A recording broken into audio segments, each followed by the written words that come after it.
Hi everybody, how are all the wonderful otters doing? I'm Miss Mason, I teach first grade, and I am going to be reading for you today chapter 11 from our story, The Water Horse. And this chapter is called A Ride in a Truck. When the time came, loading Crusoe was easy.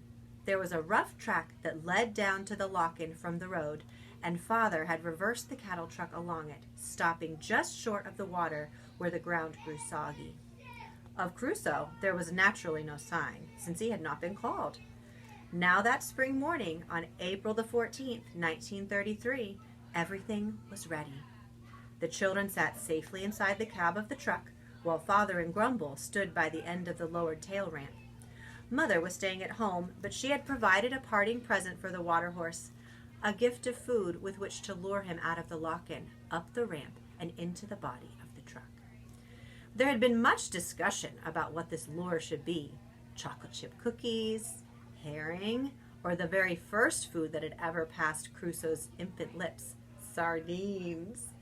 Trouble is, said Father, that if I lay a trail of any of those, he's liable to find it difficult to pick them up off the ground. It'll slow him up, and maybe he won't make the effort. What we need is something tasty that I can drag along in front of him just out of his reach. Something long enough to keep me clear of becoming an accidental meal myself. A string of sausages, said Mother. A wonderful idea, said Father. Now he paused a moment, looking and listening carefully, but he could see no one and hear nothing. So he walked to the brink and called, "Crusoe!" And Crusoe came surging in.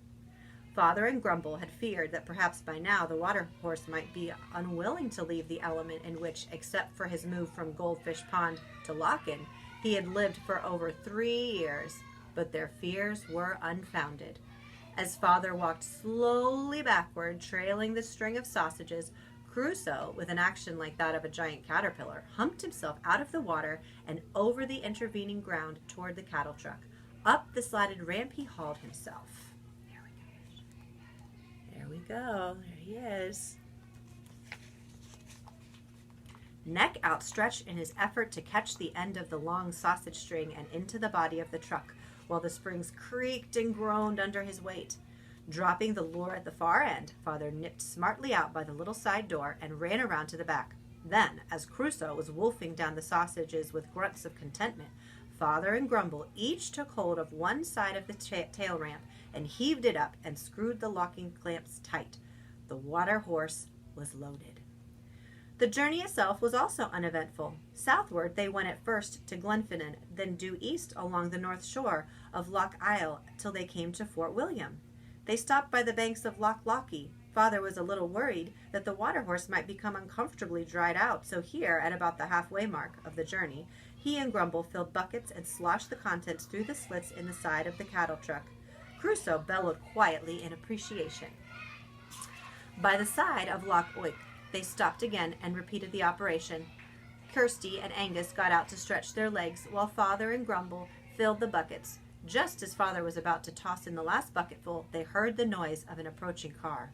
"Off the road, children," said Father, for the way was narrow and they all stood and waited for the vehicle to round the bend ahead. Tourists, they thought, but it was a police car. They watched as it came closer, willing it to go by without stopping, but it slowed and drew to a halt. "Quickly," said Father to Grumble, "lift the hood."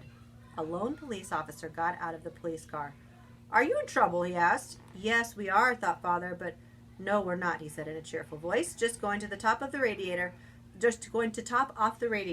There's maybe a wee bit of a leak somewhere. She needs a drop of water now and again." He started to unscrew the radiator cap gingerly, as though it were hot, and began to lift the bucket of water. Fortunately, the policeman did not closely watch Father's attempts to fill an already full radiator, but turned to Grumble. "Where are you bound?" he asked. "Fort Augustus," said Grumble truthfully. "A load of fat cattle for the slaughterhouse," he added, untruthfully. "Your own stock?" asked the policeman. "Oh, aye," said Grumble, truthful once more. "There's a bit good of rustling goes on in these parts. Would you believe it?" said the policeman. "Never," said Grumble in an astonished voice. "It's a fact," said the policeman. He looked at the old man and the 2 small children. "Not that you're my idea of rustlers," he said, smiling. Then he put his eye to one of the slits in the side of the cattle truck. Mercifully, he could see very little, for Crusoe's bulk occupied all the available space, but he could just make out a great dark flank pressed against the truck's side. He poked it with a gloved finger, and Crusoe, thinking this to be a caress from his friends, gave a low bellow of pleasure. "A fine big beastie that one seems to be," said the policeman. He turned to Angus. "A good size, is it, laddie?" he asked. "A monster," said Angus solemnly. The policeman laughed and ruffled Angus's hair as father now joined them, having completed his pantomime with the radiator. "Topped her off, have you?" said the policeman. "Yes." "Better get that leak seen to." "Yes," said father. "We must be getting along now." "And so must I," said the policeman, and greatly to their relief, he did. In the early afternoon, they reached Fort Augustus at the lower end of the great loch that they had sought.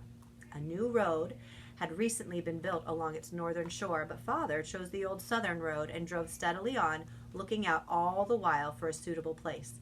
Just short of doors, he found it. There was a rest area on the left, perched high above a steep, bushy slope that fell directly into the loch. Here they stopped. Crusoe himself did not exactly enjoy his journey. At first, when the tail ramp slammed shut on him, it felt strange for him to be confined. He was not afraid, for he did not know the meaning of fear, but he did not much care for the roar of the engine, and the stink of gas fumes, and the bumping and swaying motion of their progress. He started to feel a little sick. After a while, however, he became used to things, and indeed, because it was the time of day when he always took his nap, he began to feel drowsy. He had almost dropped off when the bumping and swaying stopped, and some water was splashed on him. "Nice giants," he thought to himself, and gave a little bellow of thanks. Then it was onward again, inside this strange cave in which, because of his great size, he had hardly room to move a muscle. A little later, the bumping stopped again, more water was thrown in, and Crusoe lowed in appreciation as someone prodded his side. But how cramped he felt, and what a relief it was when at last the roaring and the jolting stopped for good, and the door behind him swung down and let in the light. Painfully, for his limbs were cramped, Crusoe maneuvered himself backward and down the slope of the ramp and to the ground. And how pleasant it was to have the old familiar tickling, for the two small giants had each found a stick and enthusiastically went to work on him. Then, as Crusoe squirmed pleasurably around, he suddenly saw, beneath and stretching away in either direction as far as the eye could see, an enormous expanse of water. "Get into it," every instinct told him. "Get under it." And he heaved his huge body to the edge of the rest area and slithered over and crashed down through the bushes on the slope below and fell with a mighty splash into the sun-dappled depths of the loch. When he had gone, they all stood silently staring out over the still springtime waters. Father felt pleasure and pride that the problem had been solved in a seaman-like manner. Grumble felt relief that now at last the great beastie was in a safe place where he need worry about him no more. Kirsty was remembering the time when Crusoe was only as long as the span of Grumble's hand, 50 or 60 feet, Grumble had said he would grow to be, and now she no longer doubted it. Angus was remembering that he had forgotten to bring any emergency supplies. For all of them, there was a sense of deep contentment that now the water horse had everything that he could want. Forevermore, he would have the freedom of this great, deep, fish-filled loch, safe from all dangers. "He will be happy ever after," thought Kirsty, "and because of that, so am I." Father looked at his watch. "My," he said, "will you look at the time? It's 5 to 3 already. We must be starting home, or we'll be late for that high tea Mother is getting ready for us." "Blow me down," said Angus. "That would never do." And they clambered into the cattle truck and drove away. Down, down, down, the water horse dived, scattering great schools of fish as he went, down into the cold black depths, and then turned and shot upward, faster and faster, proud of his strength. For a moment, all his training was forgotten, all the giant's teaching that he must not show himself unless summoned. He burst out into the sunshine in the middle of the loch and plunged and rolled around on the surface. So happy was he to be in this wonderful, new, watery world. Then he came to his senses, and with a final great surge, he sank from sight. And there he is. All right, I hope that you enjoyed this wonderful story and this wonderful chapter that I was able to share with you. And I am looking forward to the final little bit.